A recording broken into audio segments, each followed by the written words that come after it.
crystal beam.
Good evening, everybody. Welcome to Curse Tapes. Tonight, we are covering the brand new Ryan Murphy project, American Horror Stories, streaming exclusively on Hulu. I was a little skeptical when I heard that he was doing this, to be honest with you guys. I feel, before this year, I honestly felt that American Horror Story had gone on a little too long. The first 3 seasons were gold. Season 4, Freak Show, kind of hit a little different. Wasn't really as, it didn't pack enough punch for me. The big draw was the clown, and they kind of just nixed that as like a major plot point. So it really fell flat for me. And then they kind of picked it back up with Hotel. I liked Lady Gaga's performance a lot. The whole vampire aspect, that was great. And then it kind of fell off again for me with Roanoke. The concepts were cool. The ideas that they had were good. The execution just felt a little so-so. And I felt the same with what was after Roanoke? Oh no, Apocalypse was good because Apocalypse did a nice callback to everything else. I like when he revisits worlds that he already did. So Apocalypse was good. Then they did Cult, and that one was a little It was good, but it was very like political, which meh. Just meh. 1984 was a nice breath of fresh air. It deviated from their main continuing storyline. It went way back to like the Night Stalker days to like actually 1984. Nice classic slasher vibes, which I liked. But this next season that they're doing is called Double Feature, and they announced it alongside American Horror Stories, which is the anthology series, which is like taking other ideas that they had for the show and expanding on them. Double Feature premieres in a couple weeks, I believe. I have to get an actual release date for that. But American Horror Stories debuted today. The first episode, well, first 2 episodes, which is like the first story, debuted on Hulu this morning. The episode is called The Rubber Woman, Part 1 and Part 2. It expands on Season 1's Murder House, the character, the Rubber Man, which, as you know, was Tate Langdon in disguise in order to have sex with the mom of the house and foster a child, which was actually the Antichrist. Which, that storyline was great. I mean, you have Tate Langdon dressed up as the Rubber Man, rapes his girlfriend's mom in order to give birth to the Antichrist, which they then bring back like 6 seasons later for Apocalypse. Like, it was an interesting play out. Like, you didn't know where that storyline was going to go when they did it. And it, I think it worked out for him in a way, in the long run, when they finally realized, hey, we can do something with this. Like, it's a child born of the living and the dead. It signals the Antichrist. But anyway, let's get into the episodes. I will happily say now that I was actually pleasantly surprised with what they did with the show. It actually continues after the actual events of Season 1. It acknowledges the events that happened, all the bodies they found. They acknowledge that they did the LA tour. That's a tourist attraction. The house has been up for sale. More people have died there since then, so there's a couple new ghosts that you don't know. We get a couple cameos from ghosts that we've seen in the past, which is nice. But the basic premise is, it is a gay male couple who bought the house in hopes of renovating it for like a haunted B&B is their idea. It's the 2 of them and their daughter, Scarlett, who is the main focus of the episode. The format I'm believing that they're going to go with for the remainder of the episodes is it's going to be, each anthology entry is going to be 2 50-minute episodes. So it equals out to be about almost 2 hours worth of content, probably about an hour and a half if you average it out. It's nice. It's nice pacing. It feels like it covers the events of an entire season without all the filler and all the extra like side stories and like the obligatory Halloween episode that they do. It really gets, because the lore of the house is already established. Like, when you die in the house, you stay there forever. That's known. If you've watched the first season and Coven and Apocalypse, you know that. This expands on that, whereas like the house has been collecting these souls forever and it's still collecting souls. Like, nothing was ever solved from Season 1. But the movie opens up with them moving into the house. The daughter is resilient of it. She is unpacking and she finds the original Rubberman suit in her closet. So, of course, what does she do? She puts it on. Come to find out, it's still haunted or possessed or whatever. It brings out the darkness in people. So it starts to bring out these dark tendencies in her, which apparently she's already had, because as the episodes go on, you learn a lot of dark shit about Scarlett. Scarlett is kind of messed up. Not gonna lie to y'all. I was shocked and surprised at the things that they brought into this show. It's a little extreme for even for Murphy, I think. So far in the show, none of the series regulars are listed as part of the cast. Only some side actors that they've had. Like in this episode, we get a nice cameo from the Infantata, which is the devilish baby of the Montgomerys from Season 1. So that makes an appearance. A couple other known ghosts make appearances, like the Langdon twins that were killed right outside the house. They make an appearance. None of the other really big ones, like the maid, doesn't make an appearance. None of the original family members make an appearance. It's very much the B and C characters that they used. But you learn a lot about Scarlett in like the first half of the first episode. You learn that she is in the closet. She is lesbian. People at her school suspect that she's lesbian, so people tease her about it. So she's picked on at school. She doesn't have a lot of friends. She's the social outcast, the very in the closet social outcast trope is very present in this anthology part section. I don't know what to call it because it's 2 episodes, but I keep saying the episode.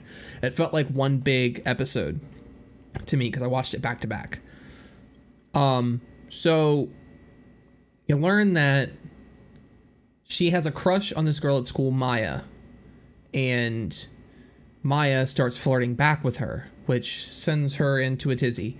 She's super excited. She's super happy. Her friend is telling her, no, she's messing with you. Like, don't do it. Don't fall for this trap. The audience sees it from a mile away. It's the popular girl messing with her to make her confess some deep, dark things to embarrass her. That plays out a little bit later.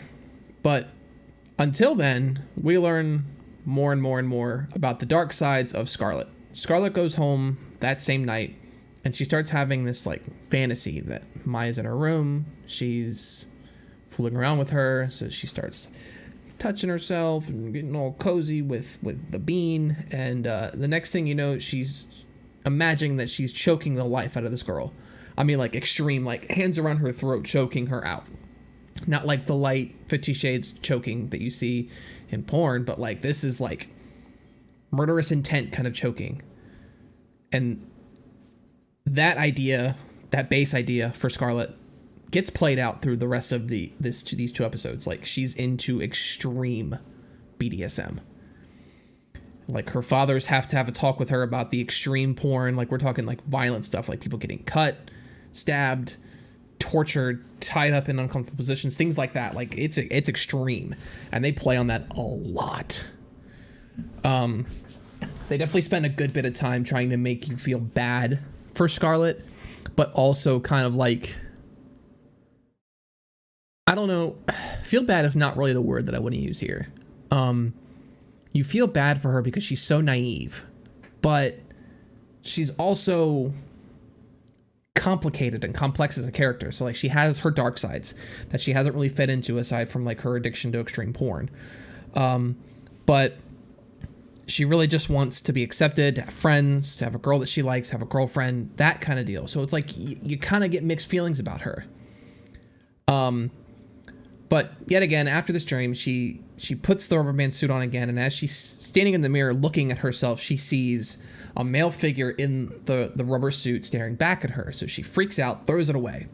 Whatever. Next day, suit's back in her closet. So she puts it on, scares her fathers, and the audience is led to believe that the suit is now haunting her, making her kill her fathers, and it's just her messing with them, which dives a little bit deeper into the fact that she's so twisted of a character. And it only happens more and more, and you start to realize that it's not the suit that's doing this. This is who she is all along. So it was a really nice journey to see how Scarlet, who was resentful of her fathers for moving her into this house, who has now accepted that this house is a good thing for her. But the first episode culminates with Scarlet getting invited to a sleepover at Maya's house. Maya invites her over and says, me and the girls are having a sleepover this weekend. You should come.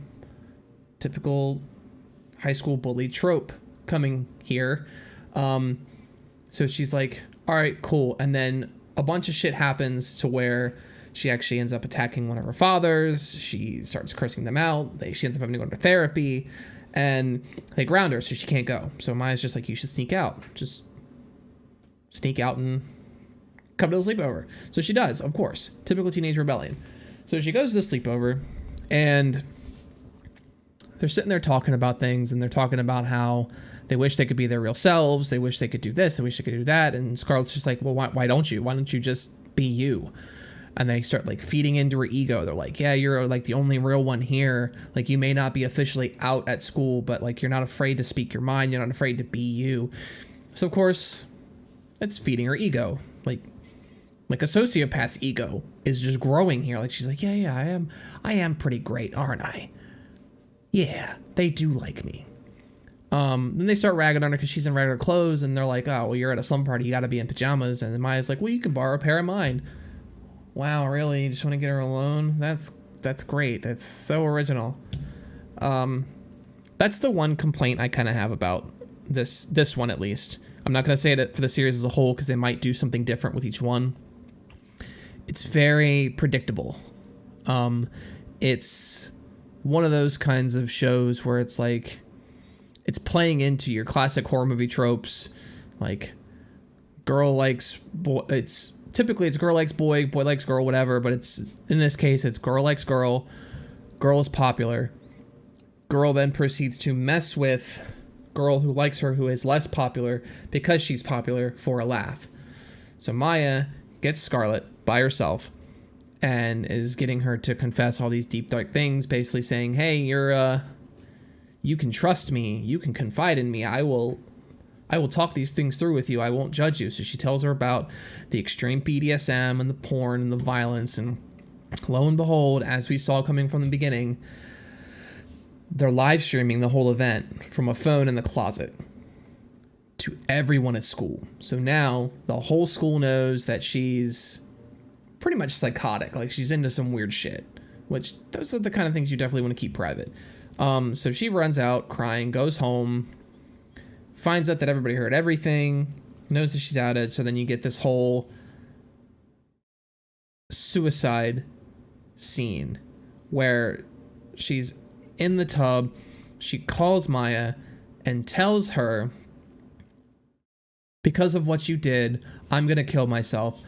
I have plenty of proof that shows that you humiliated me and bullied me into doing this. And you're going to go away and you're going to go to jail. That is my solution to you embarrassing me. And she cites an actual case where this happened, which is a real case. I looked it up. The case that she describes is a real case. A boy got bullied by kids at school to the point where it drove him to kill himself. And the group of kids who bullied him got sentenced to jail, to actual jail time for murder. It was, I think they called it second-degree murder by bullying. So she cites this and tells them, if you want to make this right, you need to come to my house tonight and you need to apologize. And then we could talk this out. And you kind of see where it's going, but you kind of don't at the same time. So she lures them to the house, kills every one of them. You get a whole scene where they're being basically haunted through the house by the different ghosts who are essentially like on Scarlet's side, but she doesn't know it. They're like that's when the Infantata shows up. The Langdon twins show up. They're all scaring her. They're scaring the girls, basically leading them to Scarlet's trap. I keep wanting to say Violet because she reminds me so much of Violet from season 1. She's very dejected from society. She has the cry out for help with her suicide attempt, and it carries over into the second episode, which is part 2, where you get the same parallel of Violet and Tate from season 1. But Scarlet kind of devolves into a mixture of both Tate and Violet. She's mostly Violet in episode 1. So you see her crying for help. She needs help. She knows she needs help. So she's basically saying, come over, apologize. But they come over and they're just kind of like, well, let's just get this over with. They blow it off and she kills them, stuffs them in the wall. Very similar to how Tate did to Violet in season 1. He convinced her to go through with the suicide and then hid her body in the wall. In the same exact place, by the way. The wall was still open from where they found Violet's body. So Scarlet hid the girls in the wall, bricked it up so that her fathers wouldn't know. And then goes about business like nothing ever happened. And that's how the first episode ends. So I'm kind of glad that they gave us both parts to the first anthology entry, because if that had been how it ended, I don't know if I would have picked it up again. It didn't leave me wanting to continue knowing about the story. It was kind of like, okay, that was a nice little one-off. It felt like one of those 3-sentence horror stories that you see on YouTube. And it had its little conclusion. It was like, okay, that was neat. That was interesting. It was a nice little play off the Rubberman story from the first season. I'm curious what they're going to do next. But it picks up the beginning of episode 2. I say season 2 because it feels like a whole season's passed at that point. And Scarlet has a girlfriend, Ruby, who is a ghost in the house. She's fallen in love with a psychopathic ghost who spends her days killing the other ghosts for fun. Like when I say a psychopathic girlfriend, she is full on psychopath. And that's where the Tate parallel comes in. Ruby is essentially her Tate. She's trying to convince Scarlet to act out her darkest desires and kill herself so that she could stay in the house with her forever. But Scarlet's like, no, I want to keep living life. I don't want to give up on the world yet. I love you, but I don't want to give up on the world. And so she doesn't give in to those desires that like Violet did. And I like that. I like that Scarlet was a strong enough character by the second episode that she could stand her ground and say, no, I don't want to give up on the world. And the plot continues from there. It's kind of a back and forth between Scarlet and Ruby. The ghosts of the girls are in the house because they died in the house, and they're haunting Scarlet for vengeance. They're basically saying, we can kill you here and you'll stay here forever, and then we can kill you over and over again for eternity for killing us. But Ruby, being the psychopath that she is, steps in and is now defending Scarlet by threatening to peel their faces for eternity. And we get a nice little visual of her doing that to one of the girls on a previous night, and it was pretty graphic. I mean, like, you see the whole like face just peeling away from the skull. It's pretty intense. It was some great graphical effects, but might have been a bit much for some viewers. I mean, if you like the series and you know what to expect, then cool. It's interesting to see the parallels in season 1. It's like, it kind of shows that American Horror Story could have been an anthology series like this from the beginning. We could have had almost the entire seasons wrapped up in like 2 to 4 part anthologies. And the show always kind of prided itself on being an anthology series as a whole, where like each season was a different entry in the American Horror Story library. But like, this goes to show that they can create those worlds and create those stories all within 2-3 hours, probably 4 or 5 at the most with some of the extra long seasons. So I feel like Ryan Murphy might have just shot himself in the foot, because he just showed like he can get rid of the filler. He can get rid of the B and C storylines that nobody really cares about and just focus on the main story, shorten the seasons, and then give us more content. We could have more anthology stories that are set in these different worlds and not continue giving us these long drawn out whodunit type episodes. He's essentially rambling at this point. And I want him to kind of just like sit down and just focus up, you know?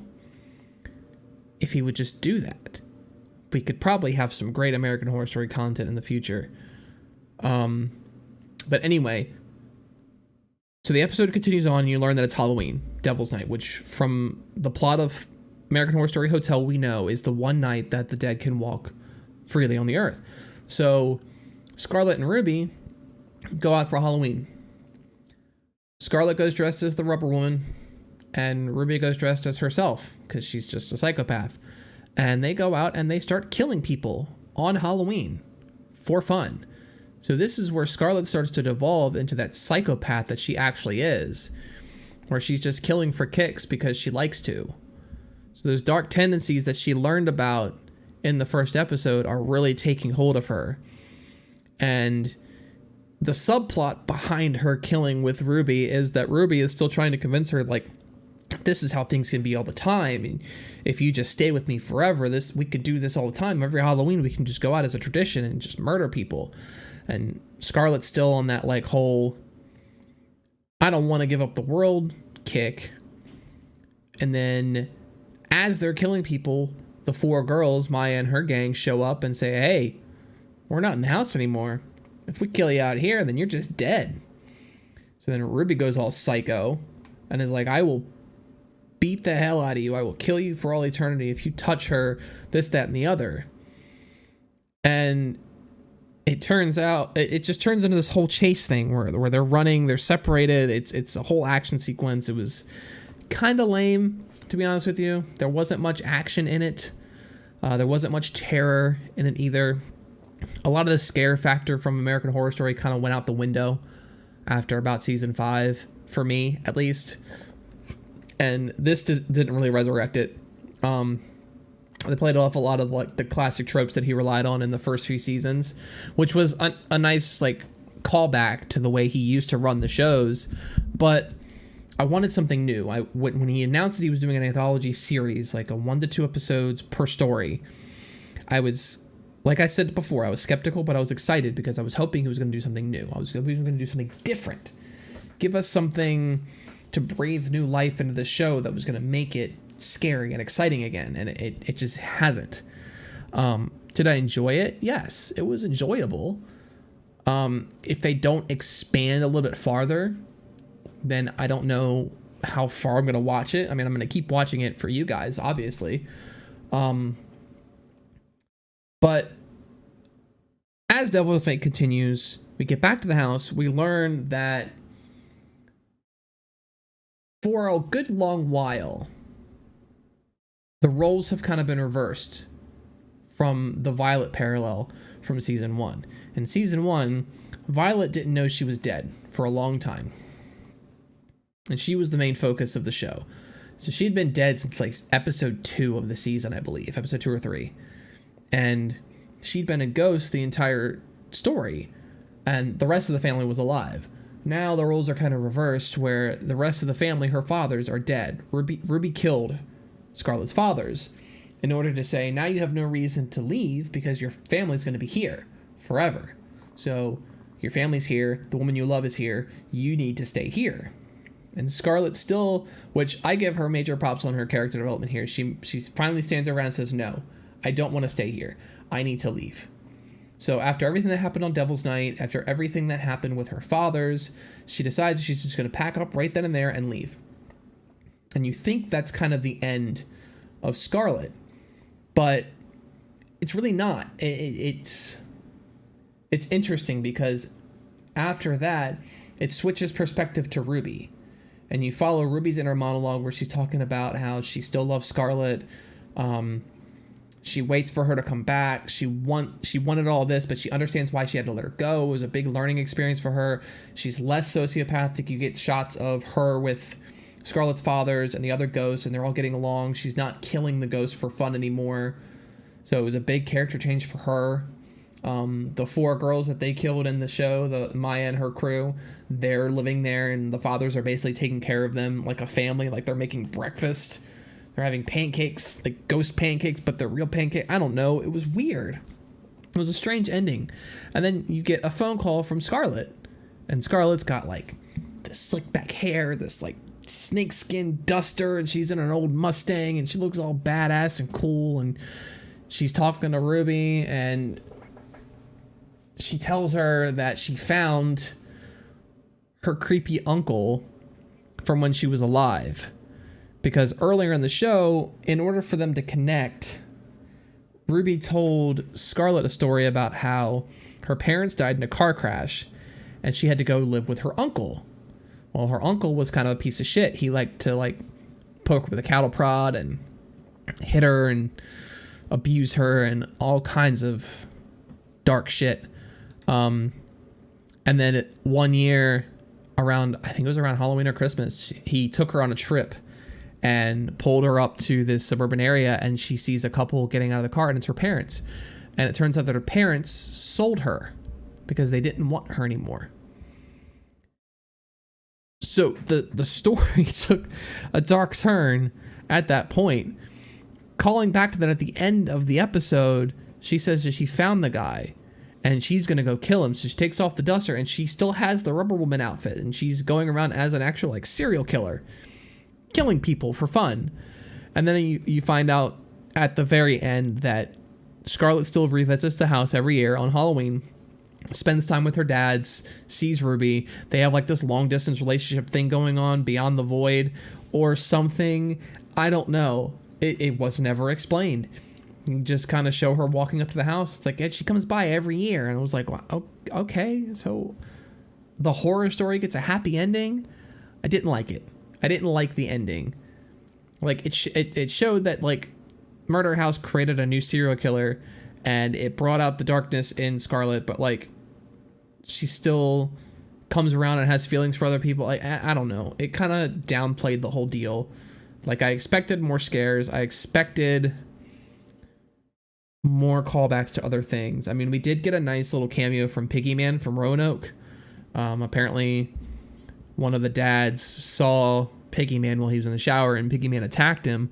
But, like, that's never explained or expanded upon, and I guess that's because of the format of the show. That's intentional, but why add those little things in there if not just for fan service? It seems like they're just kind of view baiting at that point. Like, they're just trying to draw you in by saying, oh, Piggy Man's back. Okay, well, where does it go? Oh, it's just a cameo. Well, why do I care? Like, make me care about the series, because at this point I don't. Like, I'm watching it just to see what he does because it's the first season of the anthology series, and I want it to be good so bad. I really do, because we need good horror TV again. A lot of shows that have tried to be scary fail to be scary, or they start scary and they have to get dumbed down because of the fucking studios. Main example, The Strain. It was a sci-fi TV show on TNT, but it was sci-fi horror based on a comic book, produced by Guillermo del Toro. So you'd think that it would be fantastic. Season 1 and 2, great. Had some scares, had some like creepy effects and visuals. But as the seasons went on, it shifted and it became very campy. It became like an 80s vampire flick. And it's like, it's not what this is about. Why water it down when you had a good thing going in the first 2 seasons, very clearly laid out? Another thing, this one hurt me the most, was The Exorcist, the Fox TV series. You slap a name like The Exorcist, which is still dubbed the scariest movie of all time, on a TV show on a major network. You expect that show to scare the pants off of you every week, or at least disturb you in some way, shape, or form. It was the most watered down bullshit I've ever seen. Like, I couldn't even get through the first season. I did. It was a struggle. It took me 3 tries to get through it. But if I have to sit there and try to get through your season as a horror fan who is satisfied by things like Joyride and Thanksgiving, if I can't get through a big budget show on a major network that's supposed to be horror, then you're doing something wrong.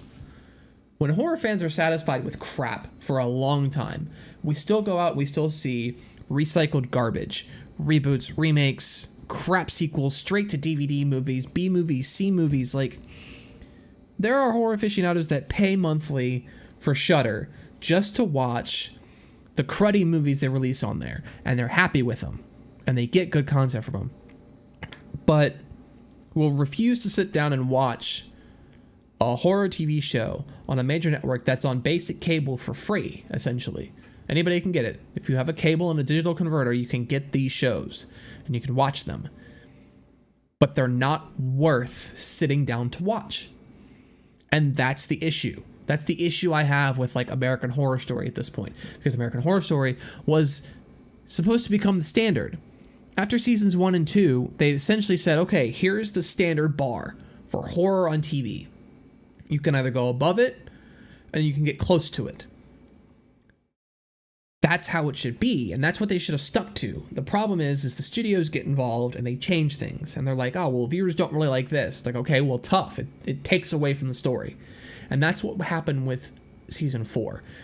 Freak Show was the change in, like, not showrunner hands, but who had creative control over his characters kind of deal. It tried to dive into the more weird aspect versus the actual scary aspect. And I mean, season 3 wasn't scary. It had its moments for sure, but it was rich in gothic horror lore that made it acceptable.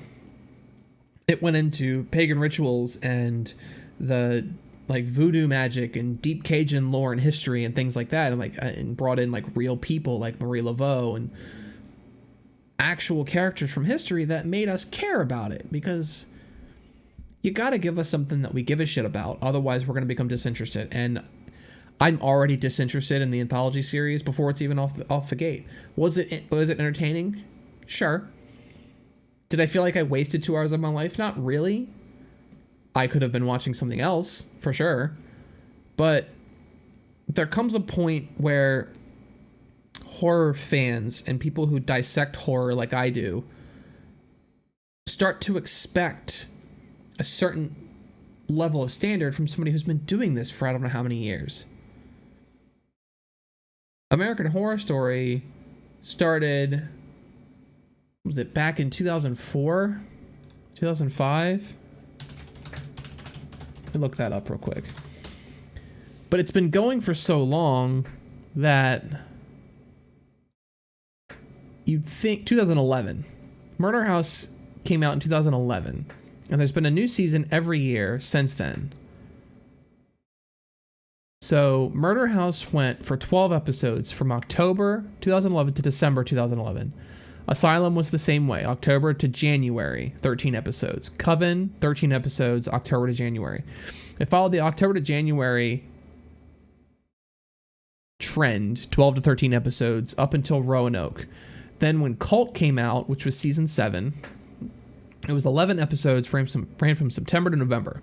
Shortened it up. Gave us a watered-down crap story. Apocalypse came out, which was supposed to change the game back to how we felt with seasons 1 and 3, and gave us 10 episodes from September to November. And it was good. And we had end of the world vibes. We had callbacks to seasons 1 and 3. They tied the universe together that showed like all of these things happen in the same universe. They may be played by the same actors and actresses, but their characters are different. Like, Sarah Paulson played 3 different characters in that season alone. And that was impressive. They raised their bar back up to above where it used to be with Apocalypse, and then dumbed it back down for 1984 by scrapping all of it. They changed the idea again. They went back down. They went to 9 episodes, airing from September to November. And it was good for what it was, but it didn't really fit with the mythos of the series as a whole. And that was a letdown for me. I liked it because I'm a fan of slashers. I mean, clearly I have Freddy Krueger immortalized behind me. I have my back dedicated to the classic slashers as tattoos. Like, it's my jam, so of course I'm going to enjoy it. But it still left a lot to be desired. And I feel like that's going to be the problem with Double Feature, because Double Feature I think is biting off more than it can chew. With 10 episodes starting in August. August 25th is the debut of Double Feature. They're planning to run 2 storylines that run parallel to each other. There's been no announcement whether the storylines actually connect or overlap, but it's... oh God, I don't know. I don't know how they're going to tie it in, because I feel like they're going to try and tie it in with the anthology series. I feel like they're going to do the anthology series to the point and then start Double Feature and try to make callbacks to the anthology series with other characters in Double Feature. And I feel like it's going to be bad.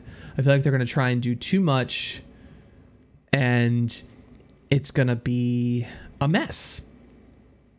It's going to be a mess unless they find a way, unless it's another one of those series that connects more of the seasons together. The description of the series is as follows.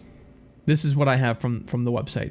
In November 2019, Murphy announced that some cast members from the first 3 seasons may return for the upcoming 10th season, saying, "The people who helped build the show into what it is, who believed in it from the beginning, have been contacted and are interested. So if you look at the iconography of the first 3 seasons, you can figure who I've gone to and who might be coming back. The same people he's been bringing back every season, clearly."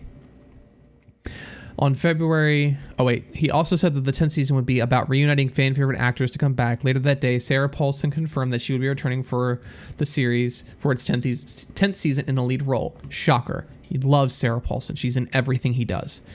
On February 26, 2020, Murphy revealed via his Instagram account that Leslie Grossman, Billy Lord, Evan Peters, Adina Porter, Lily Rabe, Angelica Ross, Finn Whitrock, and series newcomer Macaulay Culkin were cast for the 10th season. On May 26th, it was announced that season 10 would be pushed back to 2021 due to production being stalled because of the COVID pandemic. On August 28th, it was reported that production was scheduled to resume filming in October. The season is set to premiere August 25th, 2021. No details about what the show's about. No details about what the storyline is going to be. We don't know. We don't know if it's going to connect more things together. We don't know if it's just going to be entirely new. It tends to stay mysterious, but we don't know what the theme is. We just know it's the big season 10. It's a big deal for him. 10 seasons of a horror show is a huge deal. If you can last on TV for 10 seasons and not get canceled once, or not even threaten to be canceled once, you're doing something right. But even still, we're getting watered down crap, and I don't want watered down crap anymore. Give me something that's legitimately going to scare me. Give me something that's going to stick with me for at least a good while, something that I'm going to want to talk about. And realistically, if the anthology series, American Horror Stories, is any indication of what we're getting with season 10, I'm not going to want to talk about it. I give Ryan Murphy a lot of credit for doing what he's done so far, but I feel like if he rounded everything out and finished after season 10, I'd be good. I know he said that there are future seasons planned. He said that characters from Covenant and Apocalypse are coming back for future seasons. He said he's going to keep bringing back the witches from season 3, which, shocker, because they're everybody's favorite. They love the whole witch vibe, and I mean, who can blame them? Really, witches are cool. Witches are great. Whether that's going to be this season, who knows? Whether it's going to be a later season, also who knows? I wish Murphy would give us some sort of explanation as to why everything is so disjointed but connected at the same time. And honestly, for the love of God, return to the Asylum storylines. There were so many storylines that he left hanging in season 2 Asylum that it's still blowing my mind to this day that he hasn't returned to them. I mean, angels, demons, Nazi snuff film director doctors, aliens, like, it was all kind of just hodgepodge thrown together, and season 2 is my favorite. It was a mess, but it had scary visuals, it had a compelling story, it had great characters, it kept me guessing, it kept me wanting more, and I've been wanting him to revisit some of those characters and some of those plot holes that he left, and he's never called back to season 2. There's only been one other callback to season 2, and that's with Pepper. Pepper was a character from season 2 who showed up again in season 4, who showed up again later on in Apocalypse. I want to say she showed up in Apocalypse.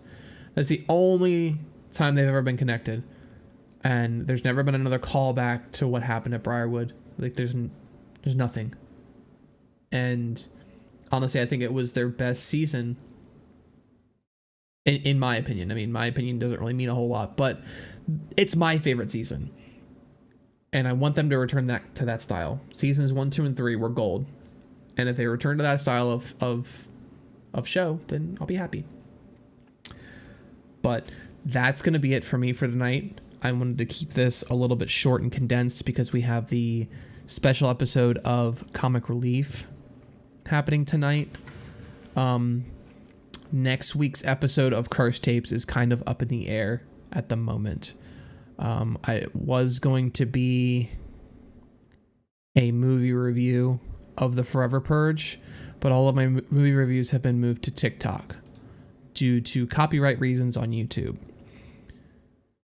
So movie reviews will be on TikTok. Horror sketches will be on TikTok. I'll still be talking about the shows here. Next week, I plan on talking about the horror journey, how to get into horror, what steps you should take, what directions you can go, sort of like the horror roadmap, but more so for people who never really watch horror, how to ease yourself in a good way to where you're not going to be traumatized. Like, don't dive into horror and just start watching The Exorcist.